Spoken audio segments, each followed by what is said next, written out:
We're Evansville Sports 360. Today also, this is Padres 360. We're doing a little old school here. We have a gentleman here who is one of the announcers here, guys on the radio at Bosse Field. What is your name? Bill McKeon. I don't know if anybody recognizes the name McKeon. Who's your brother? Trader Jack McKeon. Trader Jack McKeon. Bill was a scout with the Padres back in the day, so we're going to be talking a little bit about your baseball journey. What's your earliest memory of baseball, Bill? Really, to be honest with you, was going back to my father. It was McKeon's Boys Club during the war. And my father, to keep us off the streets, started the McKeon's Boys Club. And believe it or not, and I'm being honest, my brother Jack was the leader. He was the leader? Jack was the leader, and not only did he form, more or less the nucleus of our McKeon's Boys Club, but when he was in high school, he was a freshman. He was the starting catcher and the captain of the team as a freshman. Gee, so basically that baseball talent this is a family thing. Oh yes, we go back and Jack and I, and then I had my son Michael in baseball. He was a scout for the Padres as well. My son Jeff was a coach here with the Otters, and of course Jack's son Kelly was a scout. Now his son Casey is a director of player procurement, and he's got a grandson now that's a scout for the Phillies. Wow! So this is totally in the family. Yes. Now, did you play Little League or an equivalent of Little League at the time? No, we didn't have Little League in those days. Okay. We just had, like I said, the McKeon's Boys Club. When we went around, we played older boys. I know I'm bragging when I say it, but that was really the greatest thing that happened to myself, my brother, the O'Brien twins, and from the McKeon's Boys Club, there was like 8 of us that went into professional baseball. Wow. And that's quite a feat. Now, you ended up being drafted. Who were you drafted by? No, we didn't draft in those days. Okay, no, there was that's no draft. right. That's right. That's free agent signing. Right. I signed with the old Boston Braves. Okay. So I was very fortunate. Honey Russell was the scout that signed me, and in a way, and I'm going to be honest with you, Wayne, I regret it in a way. Really? Okay. The Red Sox wanted to sign me. I went to Fenway. I participated against their top prospects that they brought in at the end of the season. And first game I hit a home run over that green monster, and the second day I hit a green home run over the monster. And now I can't think of his name, the scouting director anyway, Tom, whoever, said, John Murphy, that was he was the general manager of Red Sox. He don't think you got power. Well, the next day, I hit one in deep center field, and I said, now, did I prove it? Now I want to sign this. How much you want? I said $20,000. $20,000 in those days was big money. They said, oh, Murphy won't give it to you. I said, then forget it. I signed with the Braves. So now you played. Did you play in their minor league system? And I believe you played here at Evansville. I played here in '56 and '57. Yes. So what was the name of the team at that point? We were the Evansville Braves. Okay. Bob Coleman was our manager. We won it.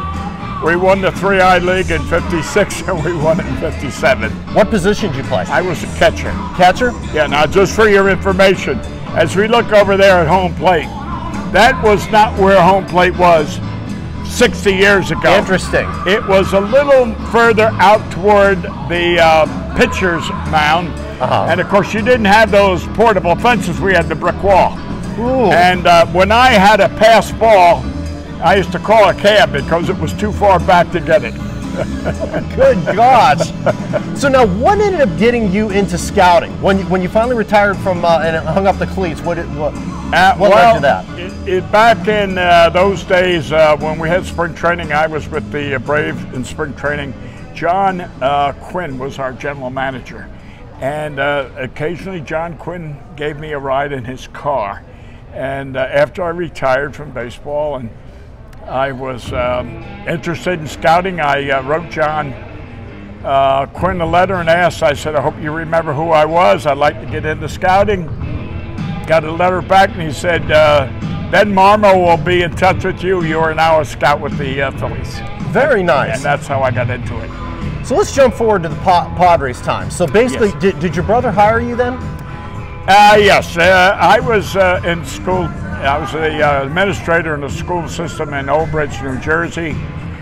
And my brother Jack at that time said to me in 1980, he said, we'd like for you to come back scouting. I said, no way, no way. I said, I'm happy with, you know, I'm off in the summers. I make a good job. I have a good job.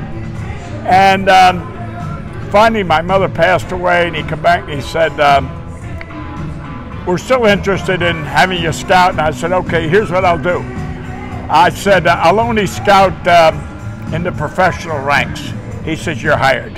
Awesome. So I had the Eastern League and the International League. So I scouted those two, the AA and AAA clubs. So I think it was 80, can't remember if 81 or 82, forgive me with this, but so you have this guy that plays San Diego State, Tony Gwynn. Tony Gwynn, yes. Okay, what was the draft room like at that point? What's the discussion with him coming up in the draft? Well, all right, here's the case. Tony Gwynn played for San Diego State, but they had a second baseman, can't remember his name, Frank something, drafted by the Yankees, yes. Later played in the major leagues with the Yankees. And everybody flocked, which is customary. You got a major league draft prospect, everybody floats there, general managers, scouting directors, farm directors, whatever. And Jack went under the direction of one of our scouts in San Diego. And everybody was watching the second baseman, Frank, who, by the way, you know, after a while he got nervous. He used to make all these errors at second base, and Steinbrenner got mad and sent him back down to Syracuse. That's George. Anyway, Jack said to our scout out there, Bob, I can't remember his name, Bob, he said, who's that guy out in right field? And they said, oh, don't worry about him. He's going in the NBA. He's a basketball player. Yeah. With that, we drafted him, sent him away to Spokane. He teamed up with a few of the younger ball players, and before you know it, he's a Hall of Famer. Oh, yeah, just an incredible player. A great man. He used to take films constantly of himself so that he would improve on whatever mistakes he made. He was very, very particular about his batting. Now, you were telling a story before we got started about Garvey. Yes. About the signing of it. Go ahead and tell that again. Well, we were, you know, fighting how to get that organization on keel. Jack came in, and you know they were shipwrecked. Yeah. And he kind of brought that ship into the harbor. We started making a few changes, and Jack one day, in all essence, some of the I know I'm bragging when I say this. And, that's fine. But really, the nucleus of the Padres in those days was my brother Jack and Bill Beck and Dick Hager, and I was involved a little. And anyway, we were formulating the basis of that club, and I said, you know, we need a leader.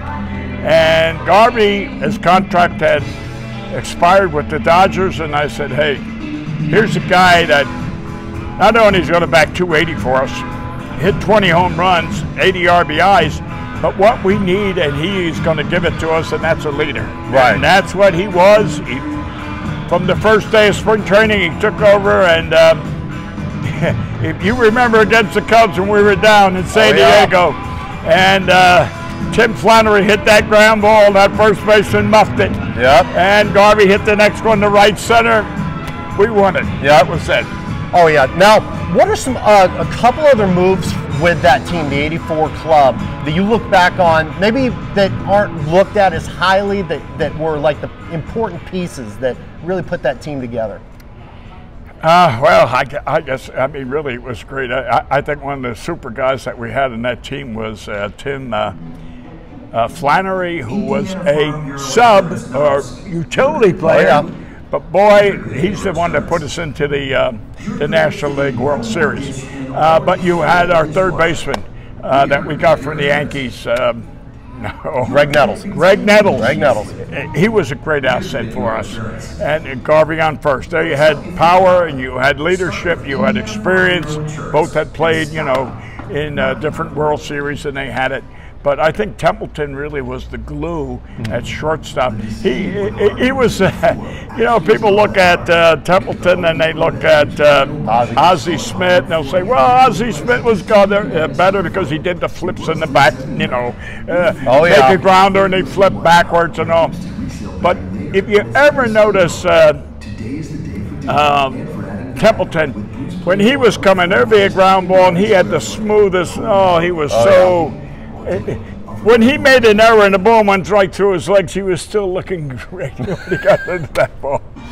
But no, we had the center fielder, the young kid, and I can't remember. Ken McReynolds. McReynolds, and we traded him to the Mets in 86. Okay. We traded him to the Mets. Sean Abner. Abner never come out. I scouted Abner, and he was a heck of a high school ball player, good power. And one of the things about Abner, he had a great knowledge of, I always refer to, even up here in the radio, when I see different ones, I would say they're Joe DiMaggio's. And by that, what I mean, Wayne, is this.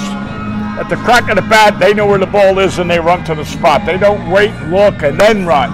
Abner was that type. It's just that he just couldn't adjust. We had better ball players.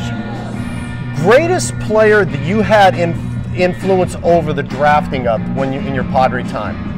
Who's the guy that you fought for, like, nah, I think this is the guy we should take, that really panned? Is there anybody comes to mind? The guy right here, Andy Bennis, right from here, Evansville, Indiana. It's a long story, but my wife's from Evansville. Okay. Of course, I met her when I played here, married her, and I started to relocate here, live, and my wife's brother said, I said, Joe, is there any major league drafts in this area? He said, yeah, there's a guy, Andy Bennis, he'd be looking good. I said, okay. So I called my brother Jack and I said, Jack, I just bought a house here in Evansville, and don't worry, I covered my tail. There's a kid here, it's a major league prospect, Andy Bennis.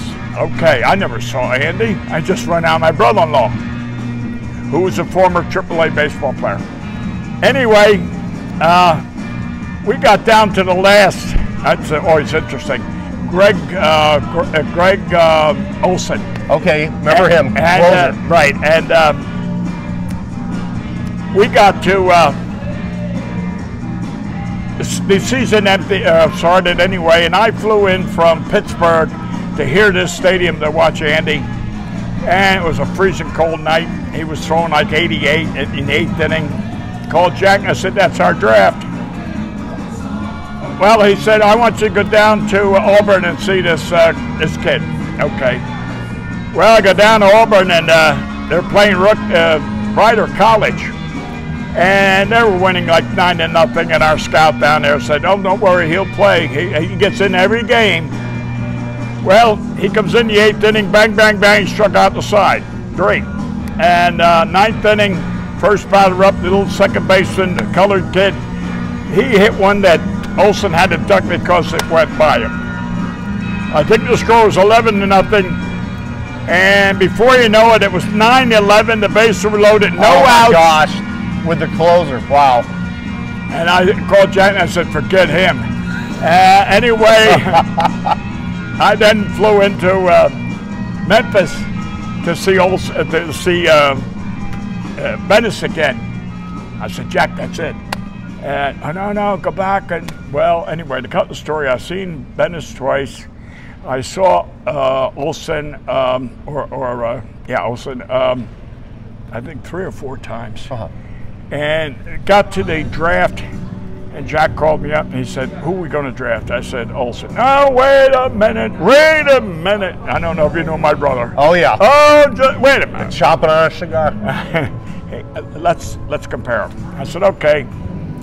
I said, Olson has got a 88 to a 92 mile an hour major league fastball. Okay. Bennis, I said, same thing. When he's got that Roger Clement type that he throws chest highs and the ball will rise and he'll strike you out. Okay, breaking pitch. I said, Olson, I tell you, Jack, he's got a Sandy Koufax curve. It just drops off the table. And I said, It's above average Major League. It's a Sandy Koufax curve. Good. How about Bennis? I said, Bennis don't have crap. Oh my God, how can you say that? One guy's a major leaguer and the other guy, well, I said, Jack, you didn't ask me the most important question. Which one's the athlete? I said, you look at Olsen, he's got the pot belly. 8 out of every 10 pitches is a curveball. He's going to pitch in the majors. But I tell you what, he's going to last 3 to 5 years, and that arm's going to be hanging. He'll be out of baseball. Bennis, high school football, basketball, and baseball. College football, basketball, and baseball. Jack, he don't know how to pitch. I said, what we got is a raw diamond in the rough. Okay, we'll go with Bennis. And that was how we got Bennis. Awesome. Well, I want to thank you for your time. We want to do a second part, whatever, where we're going to talk about basically you being here in Evansville and talk about working with the Otters. But I wanted to thank you so much for your time. Believe me, Padre fans, you need to stop here. This guy, the stories he can tell, there's stuff I can't even tell on camera. Guy is just a fountain of information, an incredible person, and he gave me this hat. Well, thank you so much. Thank you.